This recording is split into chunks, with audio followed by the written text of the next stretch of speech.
कोपरगाव शहरातील तसेच अहिल्यानगर जिल्ह्यातील नावलौकिक प्राप्त असलेले साहित्यरत्न अण्णाभाऊ साठे खुले नाट्यगृह गेले 2 ते 3 वर्षापासून बंद अवस्थेत असून सध्या ते अत्यंत दयनीय स्थितीत पोहोचले आहे।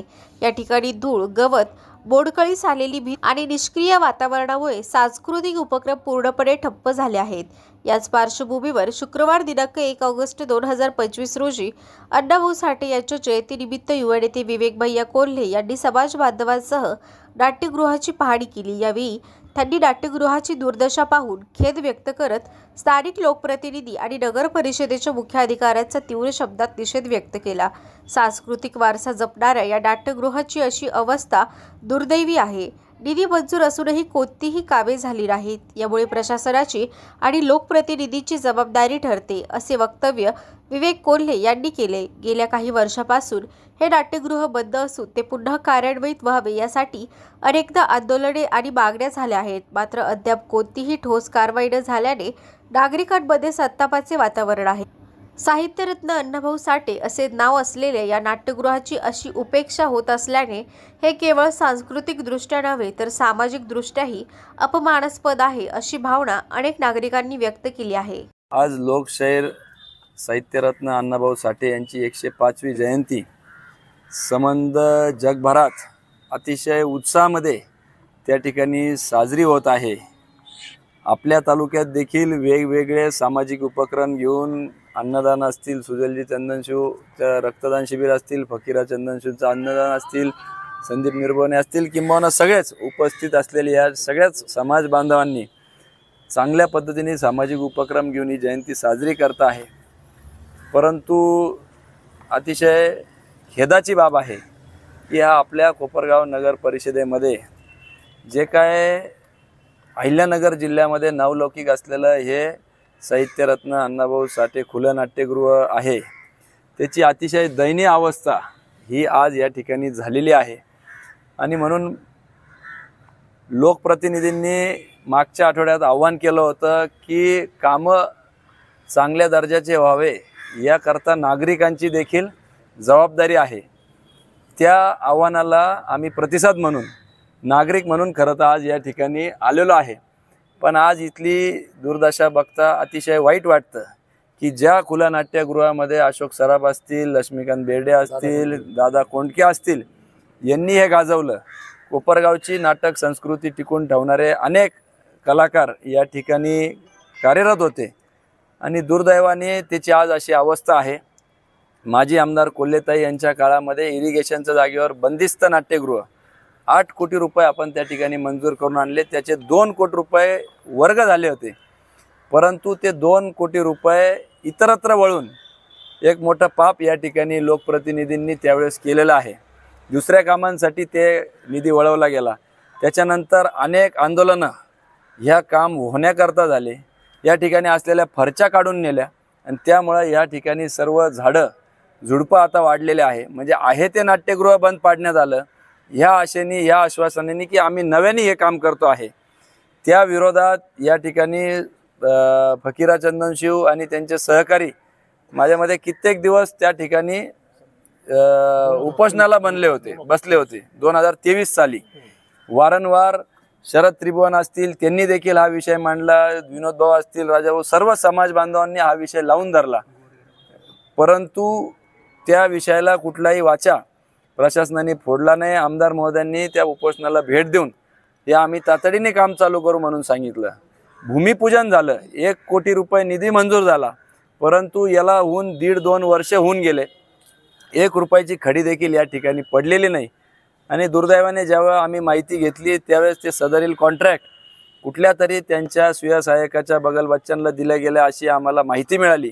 आणि स्वतः आमदार महोदयांनी 1-2 वर्षापूर्वी नारळ फोडून देखील जर 1 खडा देखील इथं पडलेला नाही आहे, तर आज ह्या जयंतीनिमित्ताने महामानवाचा आम्ही निषेध करतो।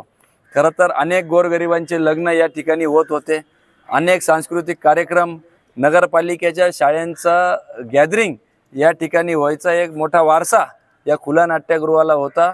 बंदिस्त नाट्यगृहाचे देखील पैसे वळवले, खुल्या नाट्यगृहाचं देखील भूमिपूजन करूनही 2 वर्षात काम चालू केलं नाही।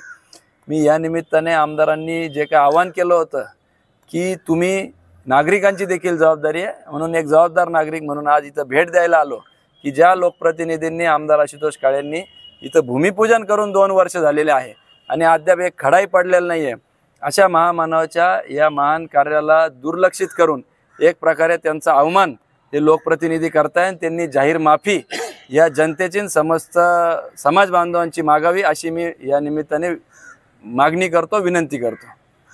धन्यवाद. आज लोकशाहीर अण्णाभाऊ साठे यांच्या 105वी जयंतीनिमित्त मी प्रथमतः समस्त कोपरगावकरांना खूप खूप शुभेच्छा व्यक्त करतो. तसंच आज या ठिकाणी फुले नाट्यगृहाची जी काही दुरावस्था आहे, म्हणजे लोकशाहीर अण्णाभाऊ साठे फुले नाट्यगृह अर्थात 2 ते 3 वर्षापूर्वी सन्माननीय कोपरगावच्या प्रथम महिला आमदार स्नेहलताताई यांनी जो निधी आणला होता, त्या निधीच्या अनुषंगाने खरं तर हे बंदिस्त नाट्यगृह म्हणजे वातानुकूलित आणि अद्ययावत खुले नाट्यगृह व्हायला हवं होतं. परंतु आज रोजी तुम्ही सर्व पत्रकार व आमचे सर्व समाज बांधव आणि इतर सर्व आपले आजी माजी नगरसेवक या ठिकाणी आहेत, तर अतिशय दुर्धर अवस्था आहे या ठिकाणची. मी भैयासाहेबांना सांगितलं की सर्वात शेवटचं नाटक ऑल दी बेस्ट नाटक या ठिकाणी झालं, जे नगर परिषदेच्या वतीने आम्ही माझी पत्नी सुरेखा विनोद राक्षी या नगराध्यक्ष असताना झालं. सन्मान्य बिपिन दादा व मान्य कोले साहेब या ठिकाणी येऊन त्या नाटकाचा त्यांनी आनंद घेतला आणि त्या ठिकाणी नामांकित कलाकार आदिनाथ कोठारे, मयुरेश पेम, वैभव तत्वादी आणि मनवा नाईक यांचं ते नाटक होतं. परंतु या नाटकाला भरभरून प्रतिसाद त्यावेळेस मिळाला होता, मला चांगलं आठवतं. आणि त्यावेळी अशा पद्धतीने साहेबांनीच आवाज उठवला आणि दादाला पण म्हटले की हे जे खुले नाट्यगृह हे बंदिस्त व्हायला हवं. आणि तिथूनच खरेदी चळवळ चालू झाली आणि पैसे आणणं, निधी आणणं, फॉलोअप घेणं हे चाललं. अनेक फरकेरा चंदनशिव, शरद त्रिभुवन, रवी शेलार, संदीप निर्मोणे आणि जाधवपासून तर आमचे राजाभाऊ सर्वांनी या ठिकाणी आंदोलनं केली. परंतु सध्याचे म्हणजे विद्यमान आमदार साहेब यांनी मला एक खेद वाटतो की यांनी या ठिकाणी येऊन नक्कीच या ठिकाणी त्यांनी जसं आता आवाहन केलं व भैयासाहेबांनी पण म्हटलं की लोकांच्या काही समस्या असतील आणि जर दर्जेदार होत नसेल तर त्यांनी तिथं लक्ष घालून ते काम केलं पाहिजे. परंतु ज्या कामाचं भूमिपूजन केलं, ज्या कामाचं तुम्ही कुदळ मारले, आता ह्या कामाला त्या ठिकाणी फरच्या काढून नेल्यानंतर इतक्या वेगळ्या आणि विचित्र पद्धतीने किडे बघा किती उडत आहे आणि आज इतकी दुर्धर अवस्था करून टाकली आहे. 3 वर्षानंतर अगदी या ठिकाणी ते आमच्या या नाट्यगृहाला न्याय तर नाही मिळाला, कोपरगाव शहराच्या वैभवात भर तर नाही पडली, परंतु आणि अतिशय दुर्धर करून सोडले आणि अतिशय गचाळे दिसत आहे.